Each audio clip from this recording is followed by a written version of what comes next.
And this is the WrestleTalk podcast review of NXT TakeOver in Yo House 2020.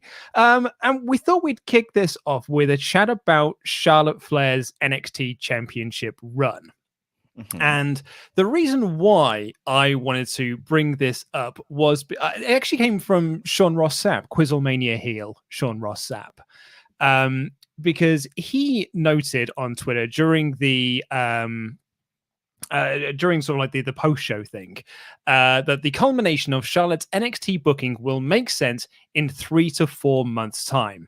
However, as Sean points out, right now it looks like she won the Rumble over Shayna, minimized her Mania match, Shayna's Mania match, halted Rhea Ripley's momentum, and exhausted a bunch of champion versus champion matches without being pinned. And at the end of this, we didn't even get her, like Rhea didn't even get to beat her and win back the title. Instead, it was Io that won the title. Which I'm all for, because like the one thing I would say about the main event is that like Charlotte Flair is amazing. Rhea Ripley is amazing. They had the best match at WrestleMania weekend, hands down for me. But Io Shirai's on a complete other level of good.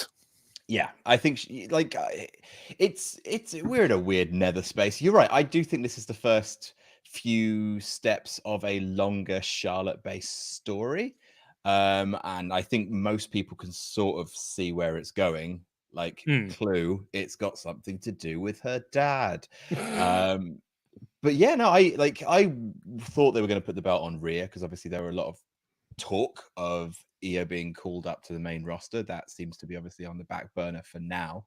But yeah, no, like Io's incredible. Like everyone is pleased about Io Shirai being NXT Women's Champion. It does, does kind of lower Rhea a little bit. Yeah, especially because I caught some of the pre-show, and I know that the pre-show is all spin. But like a lot of the chat around this triple threat in the pre-show and indeed on some other radio shows was like Rhea needs to win this to kind of reassert herself, because going into WrestleMania, everyone thought Rhea would retain. Not me, of course. I predicted. Not me. Yeah. But like a lot of people thought Rhea would retain because like we need to kind of solidify Rhea as this main event, like the next generation's kind of icon.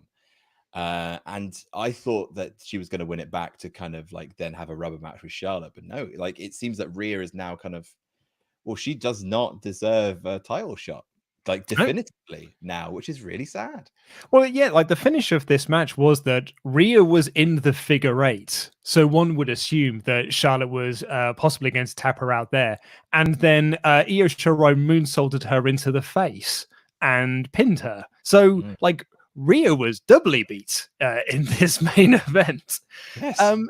But so yeah, so it just kind of raises the question about like, what did Charlotte's reign actually accomplish? Because my figuring was like when she won the NXT Women's Championship, I was so stoked. I thought it was a genius move because it puts Charlotte into NXT, which is having its ratings war with AEW. That's point one. So that's a good thing. You've got a big name on the show that you're trying to compete against the other company. Very, very smart move.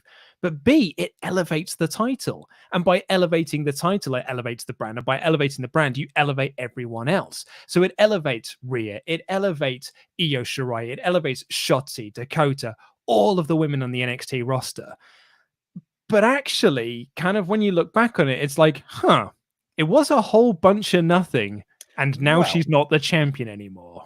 You say that. It did elevate Io. It elevated Io a lot. Like this match felt like the main event, and I felt like it should have been the main event. Like as the show was going on, I was like, "Are they really going to do the Backlot brawl as the main?" Because I'm actually way more stoked about the women's triple threat. And yeah, and then so Io winning that match is probably one of the best coronations she could have had. Maybe not the circumstances, maybe not in a triple threat, maybe a singles would have been more prestigious, but like seeing those streamers close out a show, I think Io is in an amazing position now. Like I think a lot of it is again WWE spin, but you look at the video package they had before that match, right? And they talked about Charlotte, you know, all the headlines that Charlotte had brought in as NXT champion. Obviously, like, she didn't make a huge dip to the ratings, although one can argue that, you know, with no fans wrestling, generally people aren't as interested. So who knows? But like, apparently she made headlines, drew focus to the title, like all of that kind of, you know, she was, you know, they did a thing on ESPN about her. Like, so apparently that's WWE's kind of way of, oh, she definitely did draw loads more eyes to the championship, and now we have Io Shirai as this champion. It did not help by the fact that Charlotte was on every show. No. That really, like, I think there was a couple of things they could have done, even having Charlotte's run end here, to make it feel like they didn't bungle it. One was have Charlotte just be on NXT. But just like, yeah, the hashtag Omni Flair is generally one of the kind of, it's one of the worst things in recent wrestling, having Charlotte on every show. She's the hardest working woman in sports, Adam. Oh, I really didn't like it. Just, and I actually think it made the NXT Championship look a little bit worse, because she was just sort of like carrying it as a trinket around, and like she was showing up on shows where the NXT Championship was not the focus. Like when she's on NXT, like she's a huge deal carrying a title and talking about the title. When she's on Raw and SmackDown, she's a huge deal talking about their championships and, you know, doing champion. Like, I don't know. I'm rambling, but yeah, it does feel a little lightweight. It doesn't help that there weren't like proper takeovers, like, because yeah, she had one singles match with Mia. And then a really truncated match with Io, and then this triple threat. Yeah, like I thought she was going to at least hold it till SummerSlam. Yeah, I mean, I thought she was going to hold on to it until next year. Like, I thought this was the whole idea of this was to try and elevate everything and give her a really long, lengthy reign and put someone over at the end of it. And like, I get I agree with you that I think that it's done a great deal for Io coming off the back of this.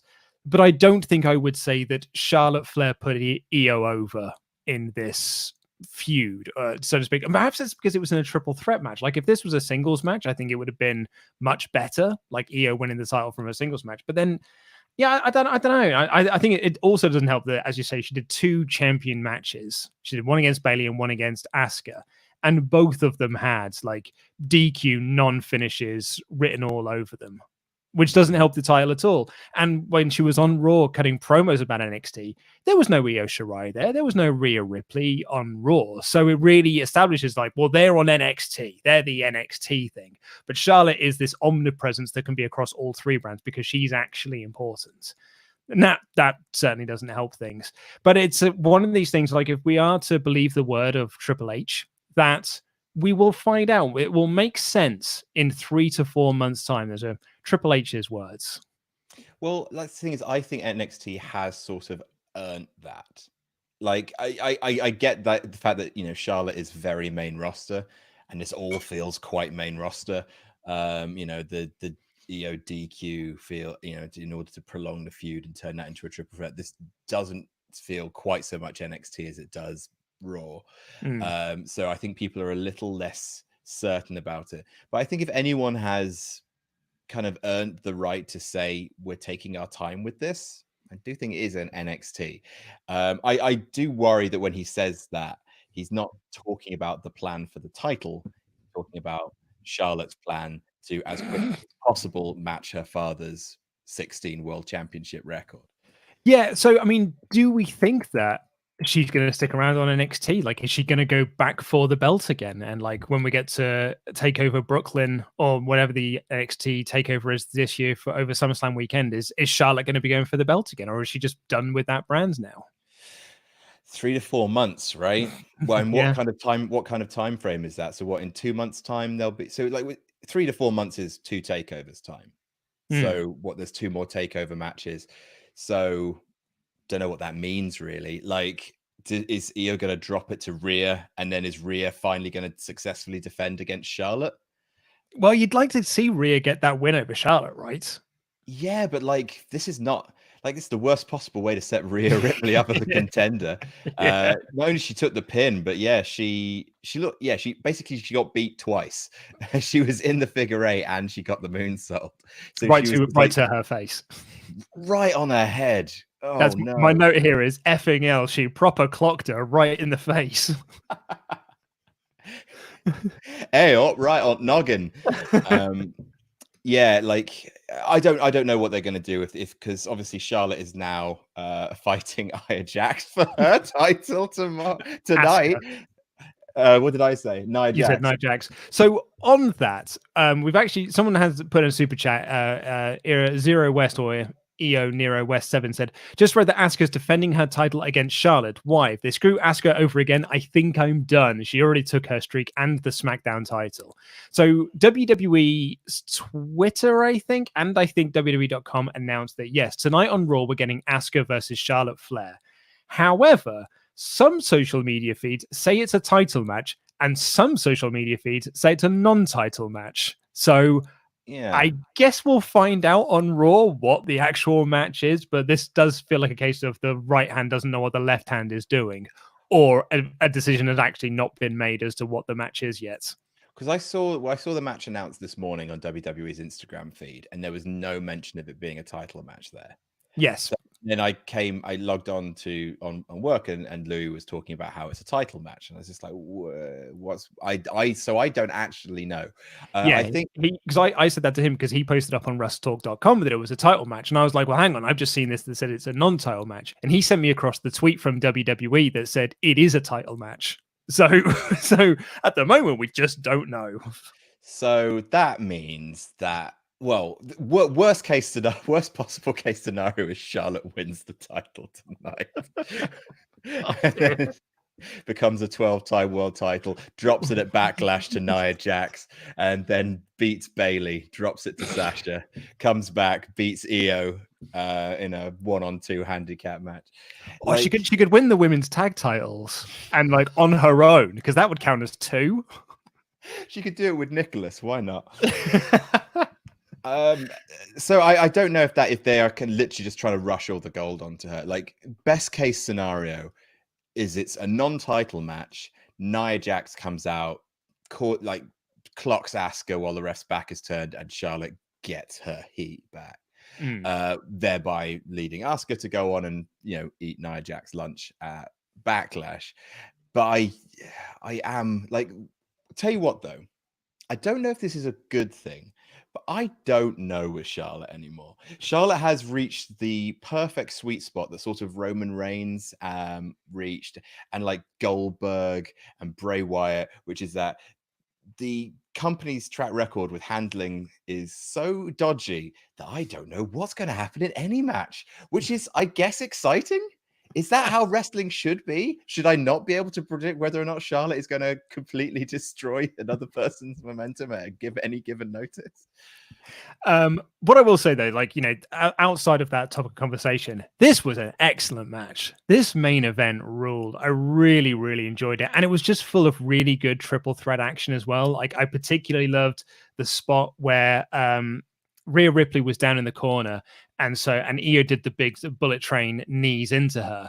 And as she sort of rolled out of that, she was in a kneeling position for Charlotte to hit the natural selection and roll her up for a near fall. I thought that was some really good stuff in that. And then you had the Io Shirai doing the big dive off the top of the In Your House set, Rhea hitting the second rope riptide, and then we got the finish with the figure eight and the moonsault into Ripley's face. I just thought it was a really, really cracking main event. Yeah, I think it was really, really fantastic. Like, it's had a kind of, for me in places, it kind of mirrored the opening match a little bit, not just because it was a women's match, but because at some points it felt like the action was almost out of the control of the hands of the people who were doing it. The main event was a lot more in sync. But there was there was a point where they were like fighting on the house's front lawn, and that was real proper scrappy. Like it didn't seem like there was any spots worked out. There was one point where Charlotte just sort of ran, cuddled Rhea, and just sort of tried to take her over, and like someone tried to hit someone with a plant pot but missed. It generally felt like two drunk moms fighting on the front lawn. And the first match as well, the 6-woman tag, that felt a little, I don't know, it's weird. Like this felt like quite a scrappy show, all told, which is not necessarily kind of completely to its detriment. I don't know if it's my favorite takeover. I don't know if it's even top 10. I'm not an In Your House kind of fan, so all the kind of nostalgia stuff didn't do anything for me really. I like the Ico Pro ad, that was fun, but there was a bit of scrappiness to some of the matches, which I kind of like. It felt a little out of control at times, and I felt a little bit about that way about this main event, but it was great. Like you say, like it was just non-stop. 3 of the best workers in the country, just kind of going hell for pace and desperately trying to, elevate this to something a takeover should feel like, because it's our first no fans takeover. And even though we did have the robot crowd, the pre-programmed, fully authentic, just like real life crowd of developmental talent being bullied into coming up with fun chants for Johnny Gargano. I think they tried to go so high octane that it felt like a takeover, and it didn't, but it felt like a really, really good episode of NXT for me. Yeah. The other thing to mention as well, just before the main event, we saw Robert Stone looking very sad and a bit drunk by the looks of things, and looking a little bit like Laurel Van Ness, which is ironic because that was Chelsea Green, who he's just lost. It did look like he was like gonna take that NXT sign home, and he's like, you're gonna be tomorrow's big mistake. He's losing his mind, and I am reaping the benefits. Let's do some super chats. Colostopia says, remember when Charlotte was supposed to draw more eyes for NXT and put other wrestlers over? Yep, worked out just like that. She's pinning Asuka tonight. If it's non-title, then I might even think that she is pinning her tonight. Certainly if it's non-title, because she needs to get that momentum back. Yeah. Like I said, I'm sure this was the plan back when there were fans, and back when there were fans, people wanted to watch wrestling more. So who knows? It might have actually, increased the ratings. It didn't increase the ratings over AEW, but then again, like I think the AEW fans are slightly more diehard and are probably going to watch no matter the weather. Who knows? Like I do think it's a little unfair to say Charlotte is that the Charlotte plan didn't work just because it didn't pop a rating. I think there are multiple layers to what Charlotte could have done. I think she achieved some of them. Match quality. In some cases, no. This match was great. Charlotte was a big part of that. She really pulled her. She did her end. The title importance. Yeah, putting it on Raw and SmackDown as a less important thing was bad, but it main evented the show, and now EO has reaped the benefits of that.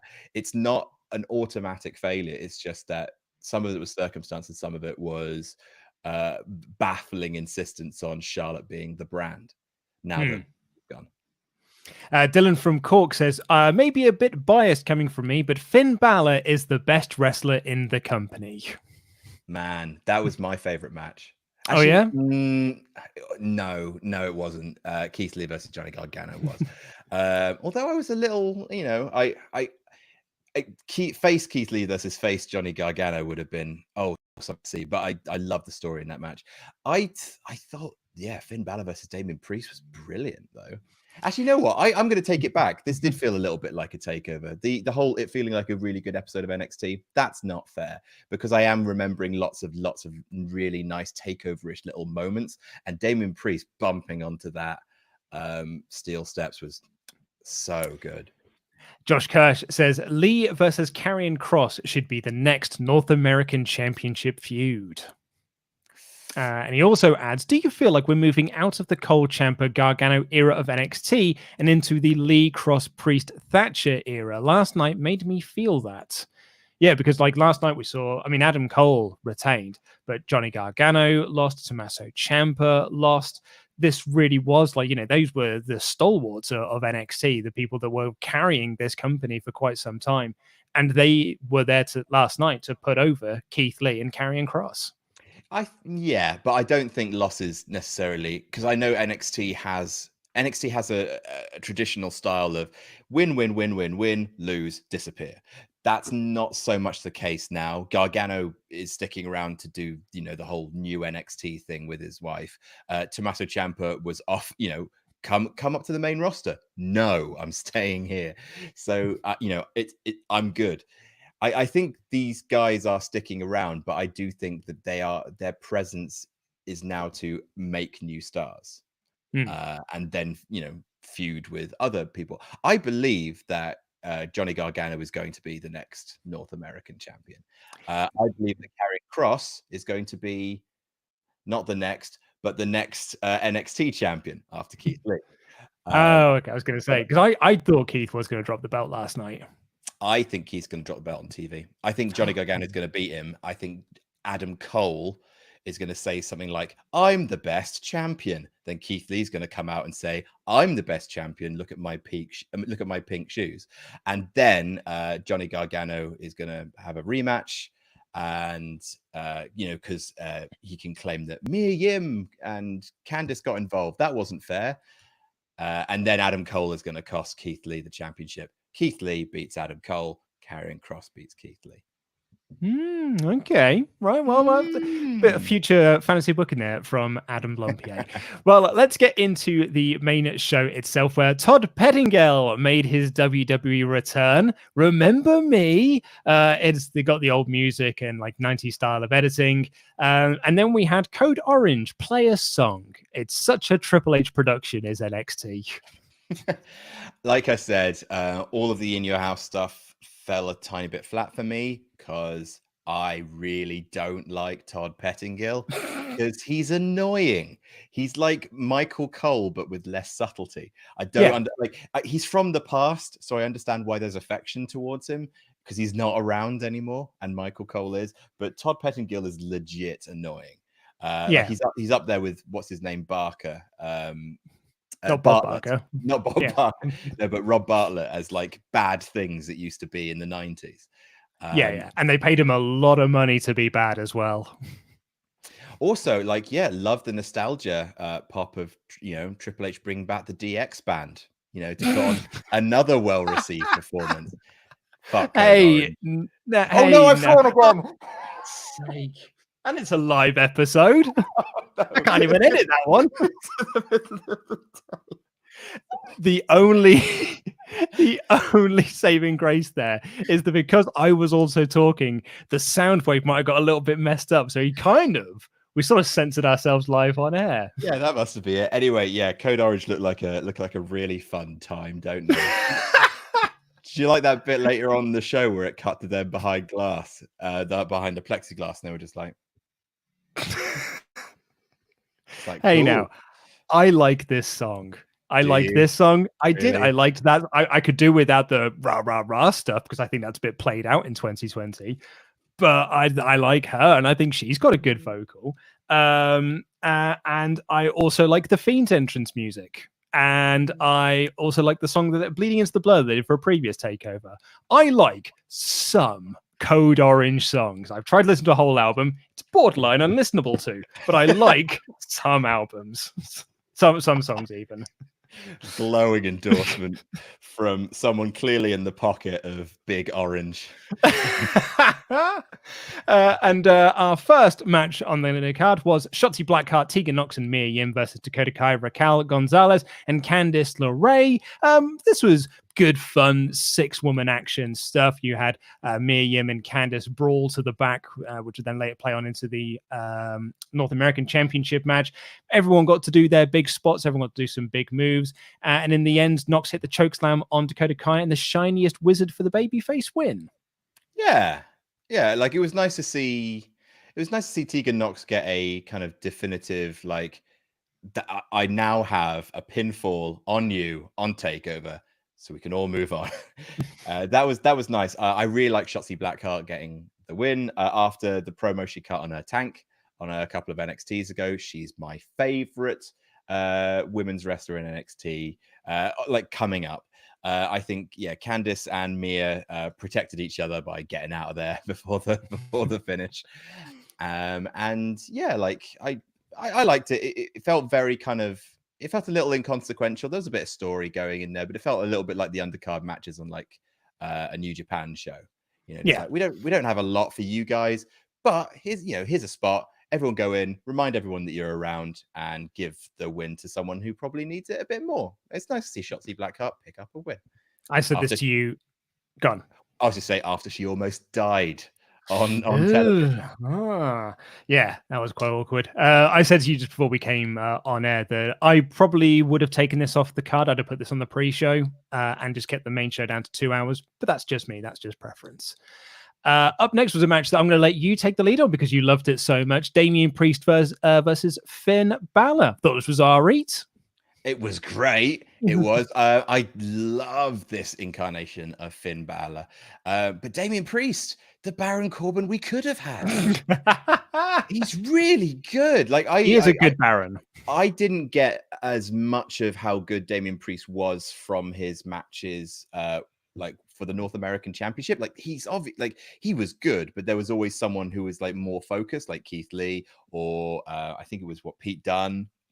And Roddy Strong. First proper time to see him do a takeover style match, and I thought he held his end brilliantly. Like I genuinely like. It's so nice to see, obviously, Finn Balor wrestle with urgency and with facial expressions that aren't just. I'm here now, and I'm happy to be here. That was Welsh towards the end. Finn Balor or Tegan Nox, you decide. It's a Celtic hot pot. I don't know. Like he can do good things with his legs, can't he, Damian Priest? He's genuinely like, oh, this is sort of what I kind of want Shinsuke Nakamura to be, like someone who's just can get you right with the point of his like foot, because there were so many kicks that looked like genuinely dangerous, like they really caught Finn Balor. And yeah, like not much to say about this match other than I thought it was really fast paced. Both guys were great. Wonderful takeover quality bump of him just falling like, oh, it really looked like it hurt. Yeah. So this was Damian Priest had set up the stairs on the outside, like the bottom half of the stairs, and he went to do a razor's edge onto Finn Balor, like from the apron onto the stairs, but Balor escaped and hit a forearm and knocked him, and he just sort of did a big flat back bump onto the stairs, and it made a very sickening thud that made me feel a bit queasy on the inside. Loved it. Absolutely loved it. And again, it's just a shining example of NXT proving that, yeah, you can have alignment shifts without character shifts. Like Finn Balor played the face in this match for sure, but also he caused a sickening bump to Damian Priest and then decided to be a bastard about it and get him with 2 coup de grace. He took it too far, and I really like the way, like, yeah, he did the coup de grace on him while he was standing up, and then he did another one right to the guts. And then I really like the way the announce team played it up as almost a mark of respect by Finn Balor, being just like, I know this is what it needs to, like, I'm not just giving you the punishment you deserve, but I think this is what it will require to put you down. So unlike the previous matches where Damian Priest it felt like he lost because he had to, because he's sort of enhancement talent to the stars, this one I thought made Damian Priest like it elevated his stock with the company in the loss. I was going to say, I read the finish slightly different to you in that he had to do those 2 coup de grace, otherwise Priest was not going to stay down. It was a way to sort of protect him in defeat a little bit, that it took that big bump onto the stairs and 2 finishes to actually put him down as a way to sort of protect him in this loss. Because I was surprised that Balor won. I really thought they were going to put more stock into Damian Priest, but I thought they did as well as they can do to protect him in that finish. I think the plans are still to groom him as the face of NXT UK. Like have him be the bolt of energy that kind of gives that brand almost as like a second debut, really. So I do think like his program with Walter is still on the cards. So they kind of have to keep him at a kind of a top level, kind of spin that plate until Walter's ready to get, you know, his giant baby ass handed to him. Yeah, so I completely understand. Like Damian Priest could do with a win, but I'm sure there's bright, like there should be bright stuff in Damian Priest's future because he's great. Speaking of being great, Keith Lee took on Johnny Gargano for the North American Championship. Segue. Gargano started this by getting up from his table in his living room or his kitchen, walking past a photo of Doc Hendricks and leaving onto the set itself. Quite funny, you brushed over a very crucial thing, was that he turned the thermostat in his house from 70 degrees to 69. Nice. I was just going to say, because the Doc Hendricks thing made me laugh, is because he then posted on Twitter after the match, "Sorry, Doc, I let you down." Also, didn't he refuse to be on the show, Doc Hendricks? Like, I've been reading that. Oh, really? Apparently he loudly refused to be on it, is the wording from Sean Ross Sapp's own Fightful.com. Oh, wow. Feel like I should give SRS the plug, multiple time WrestleMania champion. But yeah, like I thought it was fun that the house is the TARDIS. Like that. Yeah. I guess, but like I really like, this is probably my favorite match of the night, just because I love both guys doing it, and they told a really clear story, and I think this had like the most believable near fall, most exciting. Like it had the near fall that made me sort of jump out of my chair. The third super kick. No, actually, the key to the eye and then the final beat. I thought, oh, that's right. Because I had 2 of these. Because I had the one with the key to the eye and the DDT, but also when he was just super kicking him constantly. I thought he was gonna get it on that third super kick, the third meet in the middle. No. So yeah, the story told here had been set up, was really, really good. Working 2 body parts, working the hand and the eye. And using that to justify why the smaller guy like constantly had Keith Lee on the ropes. Luke, he pounced him through the plexiglass, which is very unsanitary, but was awesome looking. It was cool looking.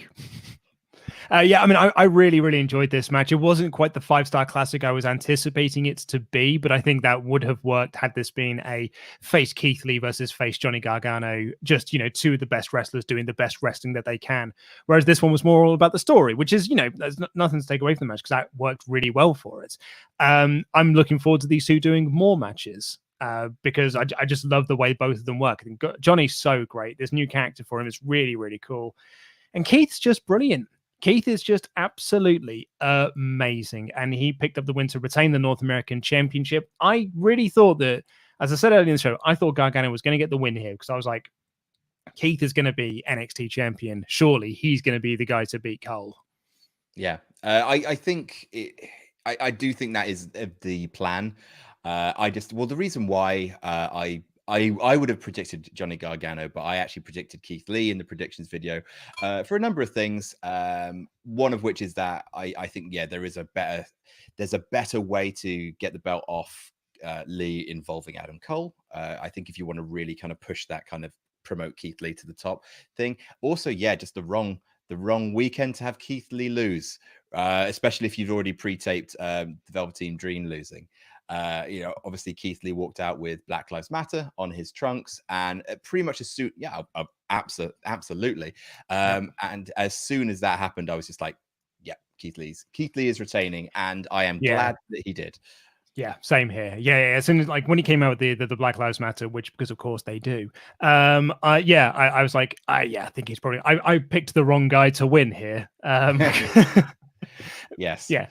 But I'm really digging this kind of, and I know a lot of people, especially considering like this new era of NXT and especially takeovers, have sort of been built off the back of Johnny Gargano going for 40 minutes and doing a million moves. I'm kind of into the idea of a fewer moves, Johnny, just like someone who, someone more calculating, who, you know, I'm sure will have, you know, big long takeover classics again, but someone who has a bit more story in their matches, because I think Johnny Gargano and Adam Cole, and I think we'll talk about this in a little bit. They both suffer from excesses, and I think which is why the Cole Gargano matches got ridiculous in the end and unwieldy and bloaty, and eventually kind of they kind of disconnected you emotionally. Like at no point did I feel in any way kind of disconnected from this match.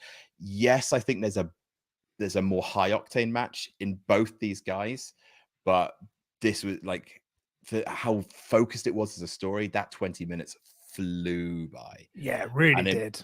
and it makes me want to see them fight again, which is that's the thing, is like, I don't sometimes you can have the big takeover match with a million moves, but sometimes it leaves you so exhausted, be just like, I don't want to see them fight again. I want to see Keith Lee and Johnny Gargano have another match, whereas I don't want to see Gargano and Adam Cole have another match. Well, speaking of Adam Cole, he defended the NXT Championship against the Velveteen Dream in a backlot brawl. And I don't know if this is a controversial take, but I did not like this. I would say that this was the weakest cinematic match that we've had in this cinematic era by some margin. Interesting. I definitely think.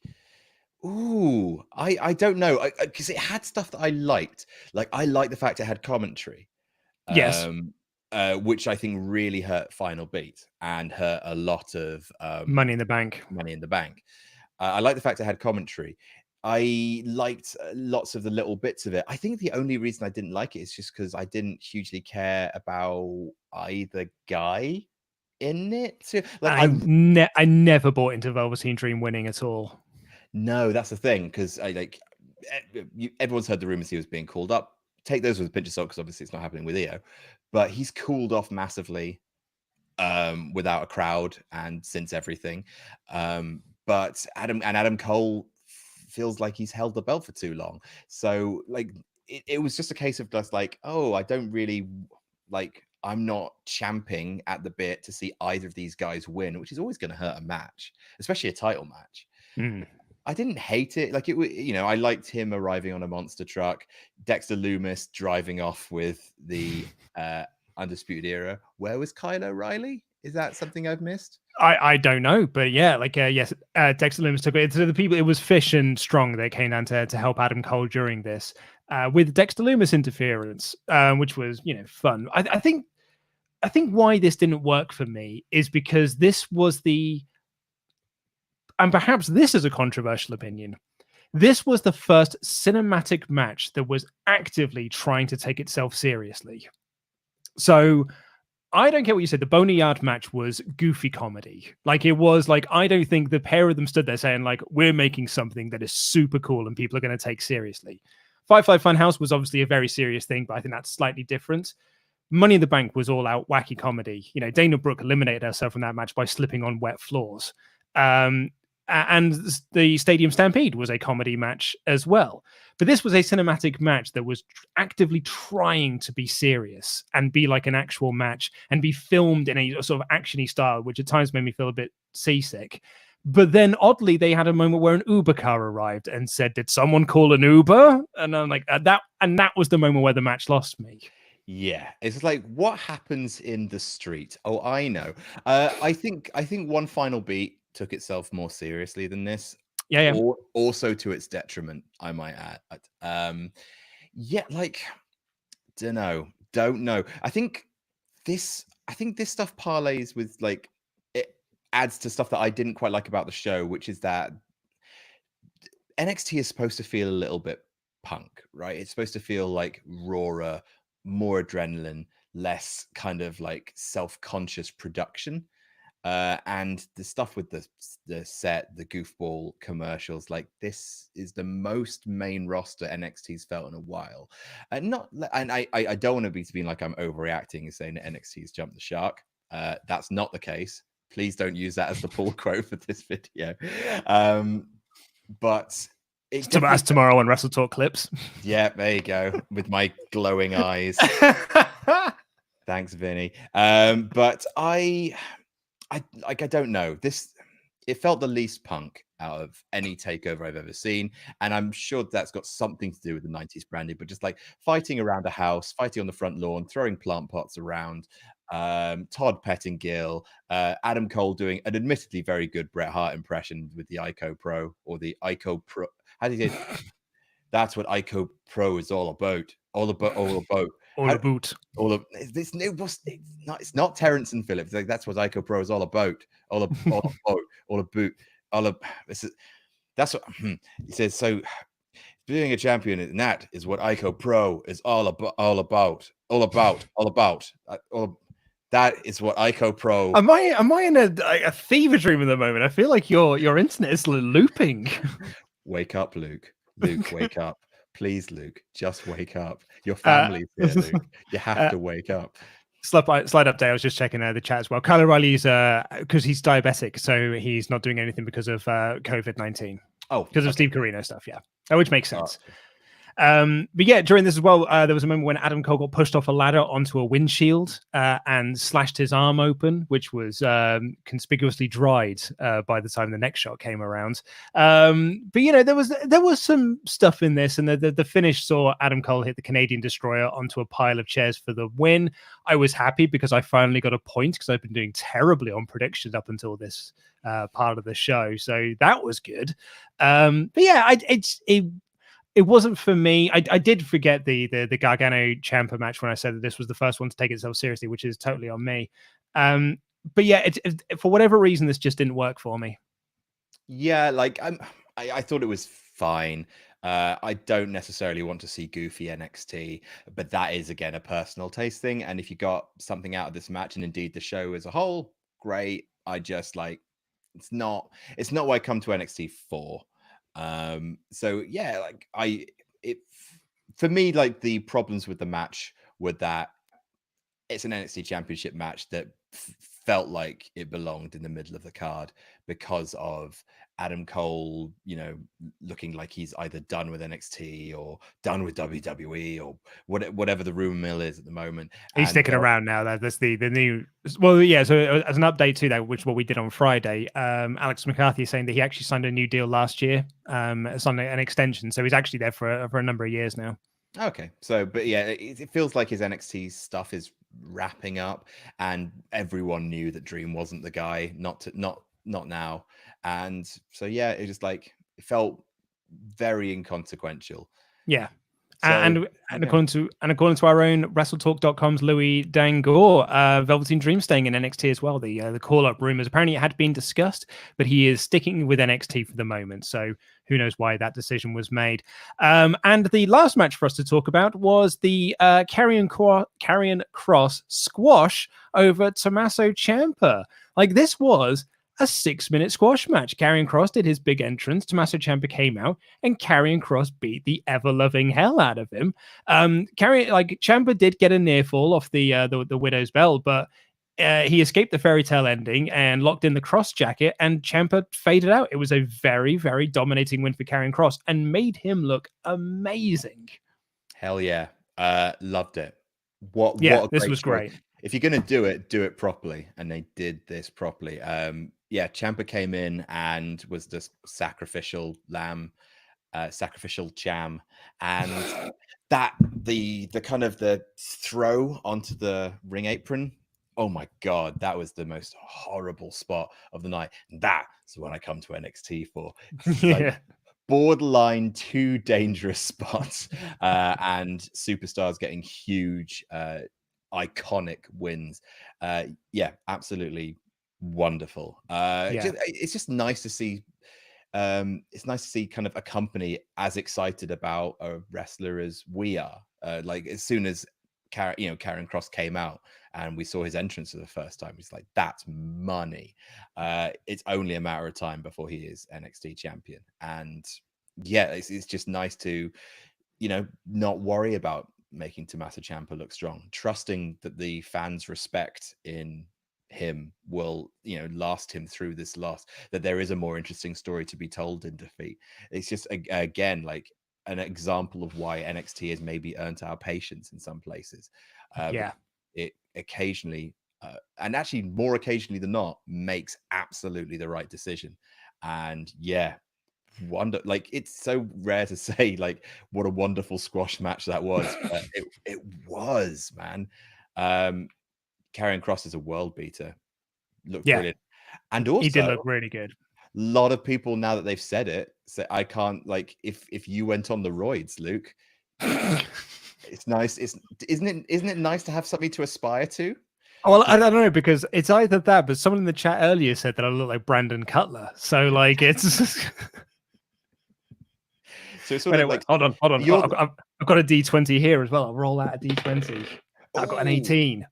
Nice, very good. I think your Pichu, Brandon Cutler is Pikachu, and then Karrion Kross is Raichu.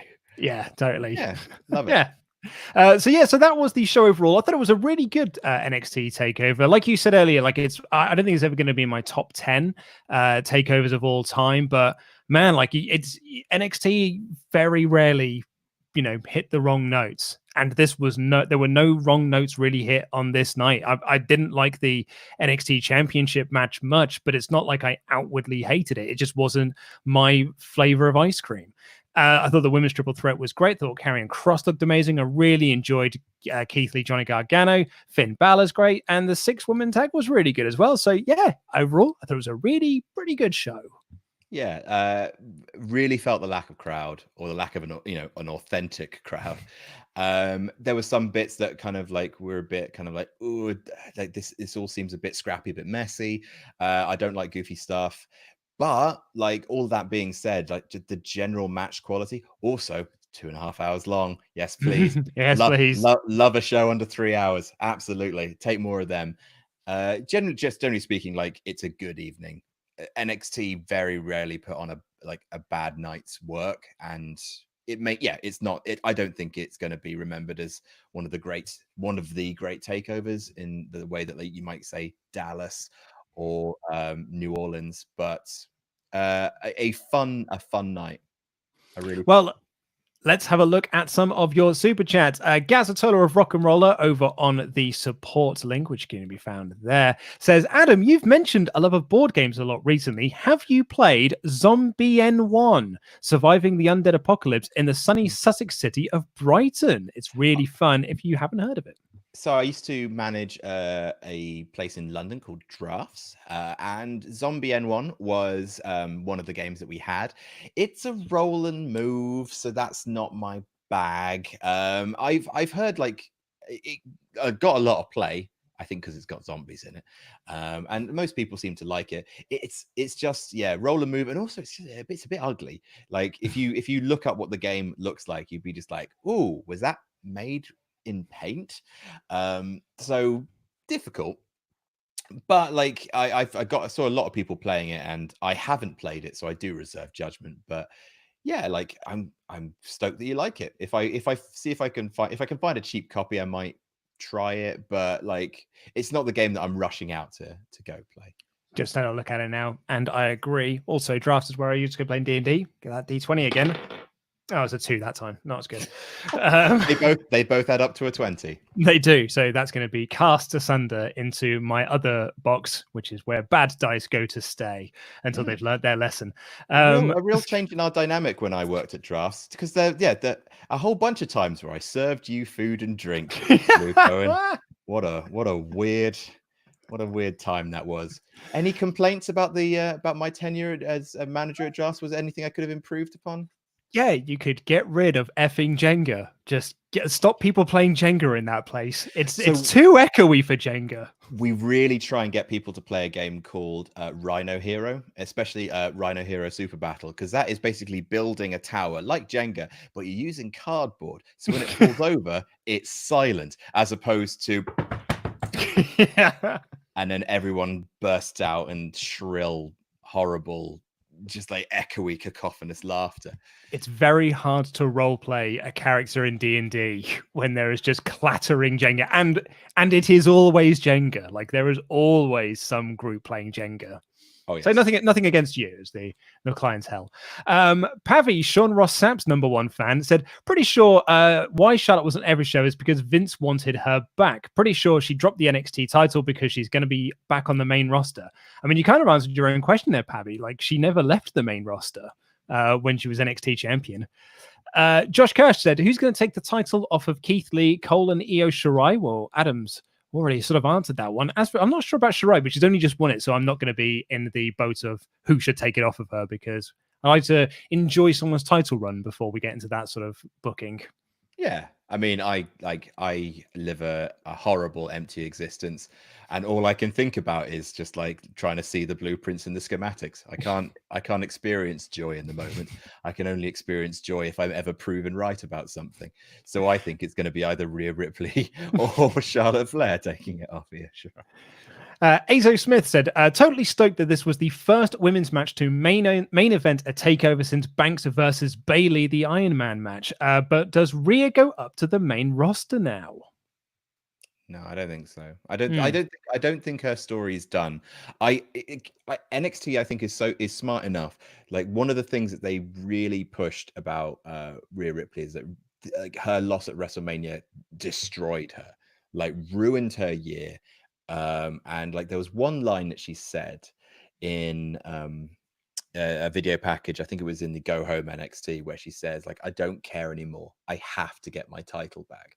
And that suggests to me that there may be either a tweener or a heel turn coming, and I think that I would be interested in face Io Shirai versus heel Rhea Ripley as a sort of stopgap feud. I think maybe Rhea would take it from there, and then maybe like a redemption story with Charlotte, perhaps. That is just literally me spitballing off the top of my head, but I don't think Rhea is going anywhere. I think her story is rooted in NXT, as opposed to Charlotte's, who she can go anywhere and do whatever she wants.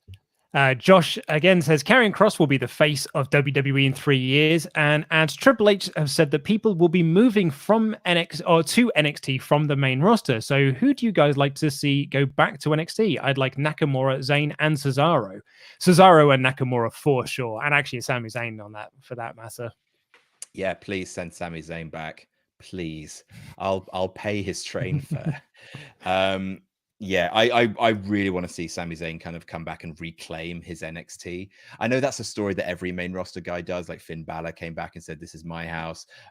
Charlotte Flair came back and said, "This is my house." But like, if anyone's got claim to that, who still works for WWE, it's Sami Zayn. Yeah, that is his house, and I really think he could be the face of NXT again. Nathan Ortiz says, what killed the Backlot brawl was the lights. It felt like a Michael Bay movie. And on that note, Valab Mamadapudi said, Backlot brawl, the production was disappointing. Camera work was shaky, out of focus. And that being said, what next for the Velveteen Dream? Yeah, I said I didn't particularly like the shaky cam aspect of it. It's like, it's one of the things, well, WWE, yeah, we make films, but then you're like, oh yeah, but you make B movie films, like bad Netflix action movies is what you make. Oh, and the occasional weird bit of David Lynch alter cinema in the Firefly Funhouse. Yeah. And James Williams says Carl is diabetic, so he's at risk of Carino. S said, seen people disappointed that this wasn't at the level of most takeovers when the original concept of an in your house was to be a B-Tech pay-per-view, in my honest opinion. Sure. I guess. I think back in the day, the idea was to put out something that was less substantial, charge less, but could do it more often. It's not. And they were like they were only like an hour and a half as well. Yeah. Oof. Oh, the glory days. that's not really NXT's MO. It was very much just a kind of like, please watch the show. Here's a thing you remember. You remember Todd Pettingill, right? We've please, we miss crowds. We don't know how to do wrestling anymore. What do you want? Do you remember this? It's 25 years ago, so that means it's good. Look, it's a house. It's like I don't think the takeover vibe and the in your house vibe gel like at all. And it's a freak one-shot novelty. Bye. Yeah. I mean, like Gorilla Position is a podcast I absolutely love. Like, I've not heard their review. I don't know when their review's coming out, but I can guarantee that sort of James D'Lo and Skillet and those lot who are the fan, they were the fans that grew up during that in your house period, will have absolutely loved the aesthetic of this and will love that Todd was on the show and references to Doc Hendricks, things like that. So it's very much targeted to that audience, which ironically, the over 50 audience is NXT's strongest demographic. So maybe this was the right call to do. Aliens Existed. I think I might just be jaded, but I thought that the Backlot brawl had a lot of awkward imagery considering the recent protest. Watching a black man be kicked in the streets just feels wrong right now. I mean, when was it filmed? I don't know, to be honest. Ago, right? Yeah. I mean, they filmed stuff for Backlash that's coming this weekend, so I'd imagine they probably filmed it, sometime. I don't know. Well, last week I would have thought. I think it's definitely over a week ago they filmed it, which is not, obviously to say that it's still not a distressing image. I just don't think. I think had the protests happened when they were filming it, I don't think they would have seen like this much imagery. Maybe I don't know. WWE is a little bit tone deaf at times, but not NXT. So yeah, like I think I can totally understand and think it's totally valid for someone to feel uncomfortable watching that. I think like I'm so kind of like wrestling is such a kind of escape, especially characters like Velveteen Dream, like and Adam Cole. Like I didn't like that didn't like affect me too much, but then again, like I am so privileged that it probably wouldn't affect me, and I definitely recognize that. Ken Melville said, so Asuka's being pinned, or is she tapping to the figure eight on Raw? I mean, if it's non-title, yeah, but if it's for the title, I can see a screwy finish. I don't want to think about it. DJ the second, is Tony Khan all right with WrestleTalk writing the Greatest Showman promo for WWE? For real though, did they straight up steal that from you? Well, I think they're just leaning into the fact that everyone was making fun of them for the Greatest Showman thing. So they're just leaning into it now and just making it like you can't make fun of them for being the Greatest Showman if they're using the Greatest Showman as a thing. Because it's like, well, now I can't make fun of you really because now you're using it. Yeah, that's bullying 101. If you take the power away from the bullies, they've got nothing. Terrible bullies that are WrestleTalk. Mega Mr. 46 says, keep the main roster leeches out of NXT. Young Samurai 18 says, Charlotte beating Asuka is my nightmare. Kwalu TV says, spoiler, Keith Lee is amazing. Walter will drop the title to Ilya Dragunov eventually. They want that match, you can tell. Yes, I did watch NXT UK before it stopped. By the way, have you read my email, Adam? Oh, I don't think I have. I know who Walu TV is. I have I? Let me check. He also says as well, how dare you, Luke? I love that shirt, but man, Dexter Lumis was in that main event. Therefore, the Backlot brawl was 5 stars. Look, yes, he does love Dexter Lumis a great deal. Does Walu TV. Trevin Clark says, watch Goldberg come in and squash Carrion Cross. Oh God, why do you hate us and the world? And just to respond, I did get Walu's email. He sent me an email about his favorite board game, which is a German game called Das Duell die Geld, which is the duel for the money. I haven't. It sounds interesting. I am up for it. I need to give it another read because I only gave it a quick skim last night. But yes, thank you for your email. And Travian asks if the lineup for Quizlemania 11 is set. It is. And you'll see those announcements later on in about 2 hours' time. You'll see who is on the show. Yeah, we'll be announcing it at 6. We're trying to do that every week now. So 6 p.m. UK time on a Monday is when we'll announce the guest, and also push the kind of the lobby for that stream live. So you can go in there, you can book your reminders, you can even start chatting and like, you know, talking crap about Sean Ross, which is something that we very much enjoy. Yes, so we'll be announcing the guest or guests at 6 p.m. tonight, UK time. Keith says, hey, all, been a huge fan of the channel for months now, and I thoroughly enjoyed starting my every day on the right foot with a new video for that day. Keep up all the great work. Cheers. Thank you, Keith. Thank you. The Zorni says, shout out to the wonderful moderators. Thank you all. Indeed. Thank you all to all of our moderators doing amazing work. Dylan from Cork said 3 things are guaranteed in life: death, taxes, and Adam swearing on a WrestleTalk video. Also, your attempts at an Irish accent never failed to make me smile. I'm glad that you take it in good fun, because there's another way you could take it. I don't know what you mean. Mr. Fretz says, just wanted to say it's what ICO Pro is all about. All that. Okay, so he said, so the heart of a so that is what ICO Pro is all about. Enough. Mr. Fretz says, just wanted to say it's great to see Adam reviewing wrestling again. # support each other. Rangers Mayhem saying, watching Stephen Larson stream last night, they in the chat joked about Priest and Corbin being a tag team by the end of the year. Yes, that would be great. Chocobo Kid said, I thought the Backlot brawl was going to have no ring, and the cars in the circle was going to be that ring. Do you think that would have been better? I don't think the ring was the thing that was the problem with it, to be honest. No. I think the least was the ring was the least of your worries. Just a combination of underwhelming things. Azo Smith says, do you think the formation of Tegan and Shotzi, as well as Dakota and Raquel, could lead to Banks and Bailey coming down to NXT for an open challenge?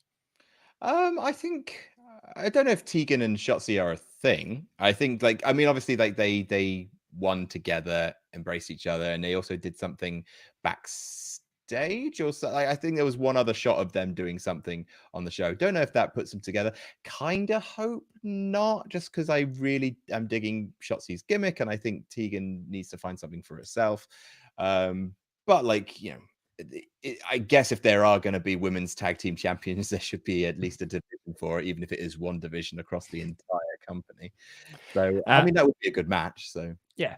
Aliens Exist has got a follow-up to his comment from earlier, saying that it's in reference to the Backlot brawl, feeling a bit uncomfortable for them. Said, if they filmed before, I don't think it's intentional or anything like that. It was just a little unfortunate. Yes. That's 100%. And lastly, from Nathan Ortiz, thoughts on Velveteen Dream coming out as Negan. Now, I'll be honest with you, Nathan. I read Walking Dead comics when I was at university. Crikey, 16 years ago at this point. 16 years ago, I had my first year of university. But I've watched I've watched the full first season of the Walking Dead TV series and thought it was broadly fine, and I haven't seen anything since. And even then, I gave up on the comics as well. Yeah, I stuck with the comics for quite a bit. I loved them when they first came out. All that stuff's straight through to the prison was just unbelievable. Never really been interested in the Walking Dead TV show, and I think I haven't read a Walking Dead comic in about a year. But the Negan stuff was fine. I just he always felt like he had something. He always had a reason for dressing weird. It's wherever he was in a place. His New York entrance was fantastic. The shots at Hulk Hogan, I thought were were quite multi-layered, could be read as multiple things. Either he is just an old school character as well as an old school fan, or taking shots at Hogan because of Hogan's things that he said. I think putting Roderick Strong's family on his tights. They always seem to be something at work, whereas this just felt like a bit of random cosplay. It felt for the first time, it felt like that Velveteen G was just going, "Ooh, I'm a bit quirky, me. Look how I'm dressed this week. What might I be dressed as next week? what am I like? And I and again, I think it contributes towards the general feeling that like Velveteen Dream probably should go away for a bit and come back when there are people around, just because his gimmick just doesn't quite translate to no fans. Well, that is all we've got time for on this edition of the WrestleTalk podcast. Thank you all so much for watching/listening, or washing if you're doing that at the same time. Wash your hands. Wash your absolutely. hands, everyone. Wash your hands. I have been Luke Owen, and this has been Adam the Blompier, and that was Wrestling Toodles. Goodbye. Sorry for swearing. Sorry for It's all right. swearing. Goodbye. Sorry, I'm Goodbye.